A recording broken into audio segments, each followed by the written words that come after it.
Imagine a world where the very air you breathe could freeze you in moments, where towering walls of ice, a mile high, grind entire continents into dust, and the silence is broken only by the roar of predators we can scarcely comprehend. This wasn't a distant planet. This was your home. This was Earth, locked in the bitter grip of an ice age. For nearly 3 million years, our planet has been cycling between glacial periods, where ice conquers the land, and brief, fleeting interglacials, like the one we live in now. But to step into the heart of the last glacial maximum, some 26,000 years ago, would be to step into an alien landscape.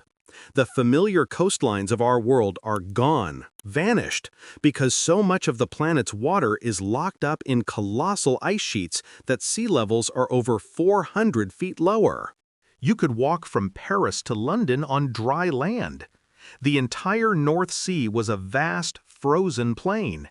Siberia was connected to Alaska by a land bridge we call Beringia, a frigid corridor that would one day shape the destiny of humanity. The very weight of the ice, miles thick in places, was so immense that it pressed the continents themselves down into the mantle. And the cold, it was a living, breathing entity, a vicious, dry cold that would claw at your lungs. Average global temperatures were about 10 degrees Fahrenheit colder than today, but in the northern latitudes, it was so much more extreme. The landscape was a study in monochrome, the blinding white of the ice sheets, the stark gray of the exposed rock and gravel, and the deep, dark green of the endless boreal forests that skirted the glaciers. This was the domain of the Megafauna, a world of giants. Picture a woolly mammoth, its long, shaggy coat matted with frost, its curved tusks sweeping through the air as it trudges across the frozen steppe. It shakes its head, a living mountain of fur and muscle, completely adapted to a world we would find utterly hostile. But the mammoth was not the king here.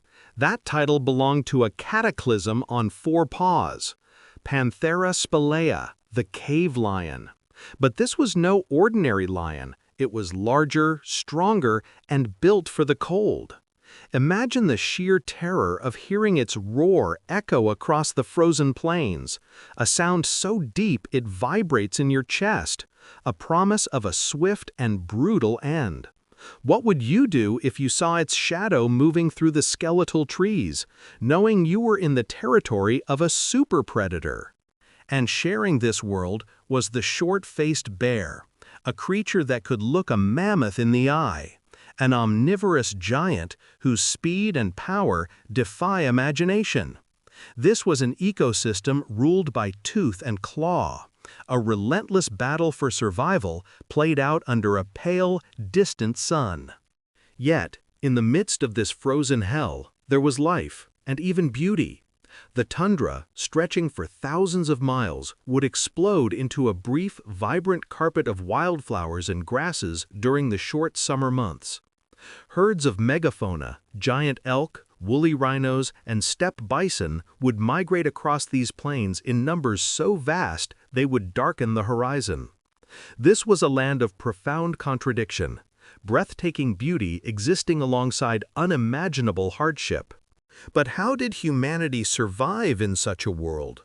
We were not the apex predators here. We were prey. We were scavengers. We were the clever, hairless apes trying to carve out an existence at the end of the world. Our ancestors did not face the ice alone. They huddled in caves, the flickering light of a fire their only defense against the crushing darkness and the creatures that lurked within it. Can you picture it? The smell of smoke and burning fat? The stories told in a language we might barely recognize.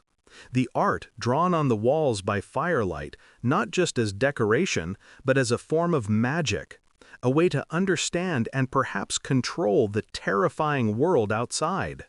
These caves were more than shelters. They were the first cinemas, the first cathedrals, the beating heart of human culture in a frozen world. They were using sophisticated tools, crafting needles from bone to sew tailored clothing that would mean the difference between life and death. They were observing the migration patterns of animals with an acuity we've since lost. Their entire existence was a masterclass in resilience and adaptation.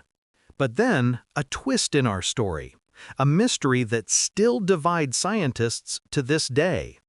About 15,000 years ago, the world began to warm. The great ice sheets, those monuments to cold eternity, began to retreat, dripping away into rising seas. The land bridges vanished beneath the waves. But something else happened, something ominous. The megafauna, the giants that had ruled the earth for millions of years, began to vanish. The mammoths, the woolly rhinos, the giant ground sloths, the saber-toothed cats, one by one, they disappeared forever. Why? Was it us? Did our spreading populations, our advanced hunting techniques, our fire, push these majestic creatures over the edge? The evidence is compelling. Wherever humans went, extinction often followed. Or was it the changing climate? The ecosystems they relied on, the mammoth steppe, were transforming into forests and wetlands, habitats they were not adapted for. Perhaps it was the perfect storm of both, a changing world and a new, relentless predator. The truth is, we may never know for certain, but their disappearance marked the end of an era. The age of giants was over, and the age of man was beginning. The Ice Age never truly ended. We are still in it. We are merely living in a warm interlude, an interglacial period known as the Holocene.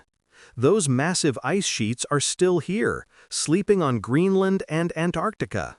And this fact leads us to a profound and unsettling question. What does our current period of rapid, human-induced climate change mean in the context of these epic planetary cycles? Are we preventing the next glacial period? Or are we creating a new, unpredictable chapter in Earth's climate history, one with no precedent? The story of the Ice Age is not just a tale of a frozen past. It is a mirror. It shows us a world of extreme change, of incredible adaptation, and of fragile balance.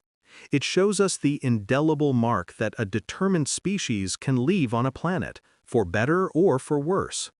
The same ingenuity that allowed us to survive the cave lion and the bitter cold now allows us to reshape the entire world. The question is, what story will we tell future generations? Will they look back at our time as another chapter of incredible human resilience? Or will they wonder, looking at the fossils of creatures we've lost, what kind of giants once roamed the earth, and why we let them disappear? The ice remembers. The question is, do we?